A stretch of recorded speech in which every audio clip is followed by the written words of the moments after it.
good morning, Erena. Good morning, Ika.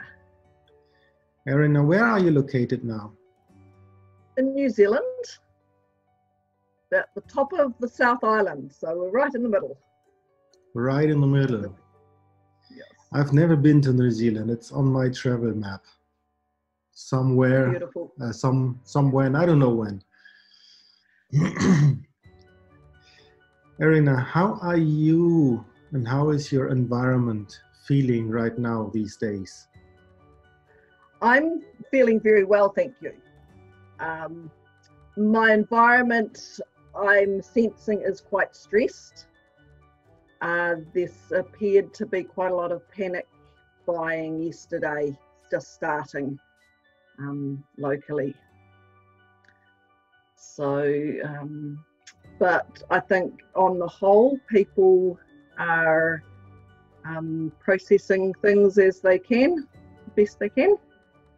Mm-hmm.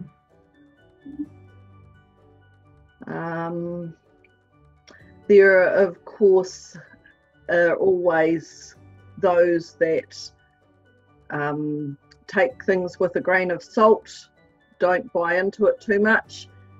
There are those that go right to the other end, the extreme, and I have noticed that there are some in the community that think that it's just a, big farce and that there's nothing to worry about.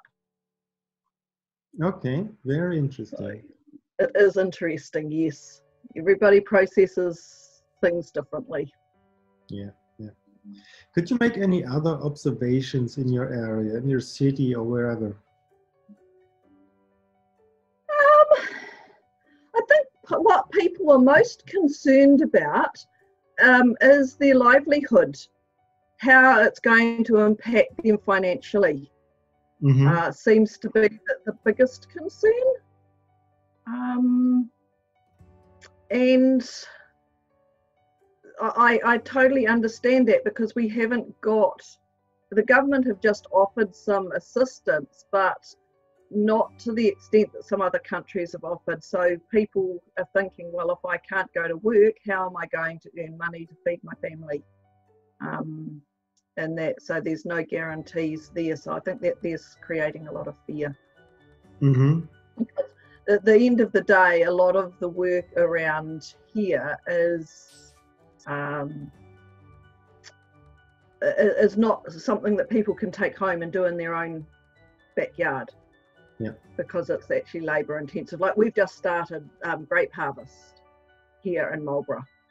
And we've got a lot of people, of course, as every year happens, come in from overseas to help out with the harvest. And that, so yeah, there is probably a little bit of concern about that. Okay. So it's not like going crazy everywhere. Not that I'm aware of. I tend to, when I go to town, to do what I need to do and come home again.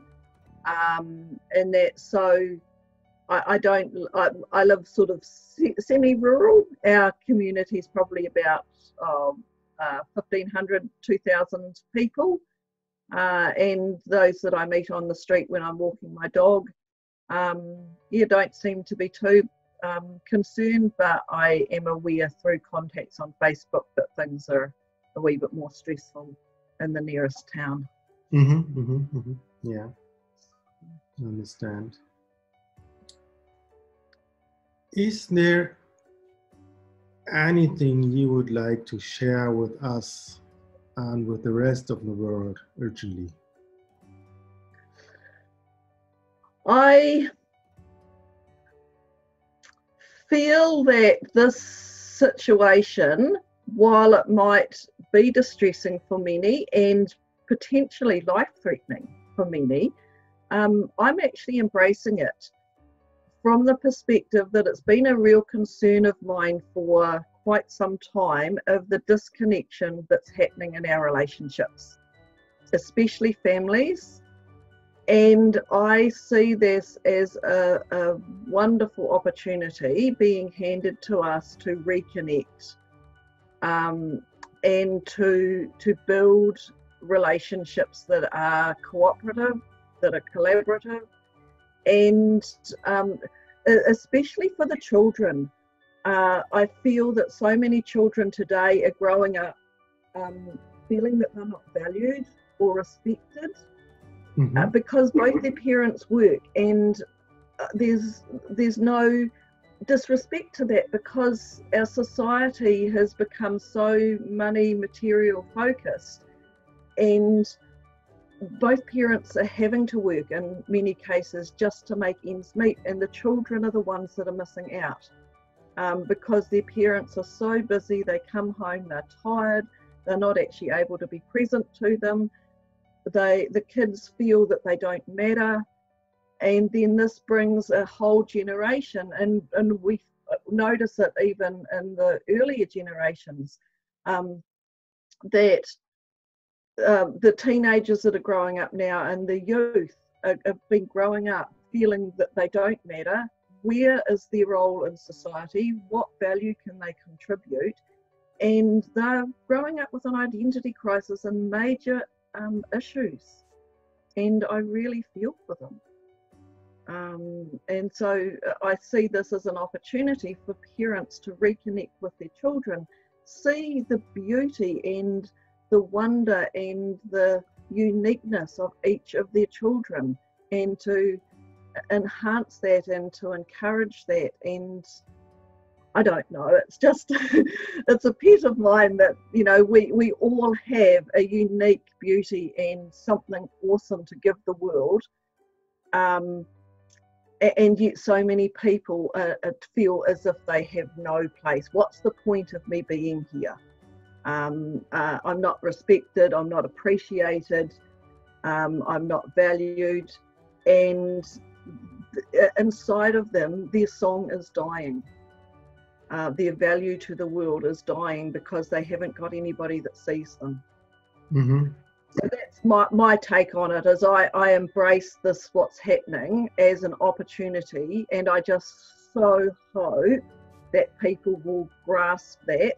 The other thing that I see happening that is so beautiful is that it appears that the pollution is disappearing, and the earth is starting to grow and operate as it's meant to, clean and just a more beautiful place that it actually is, but it's been covered by pollution. Yeah.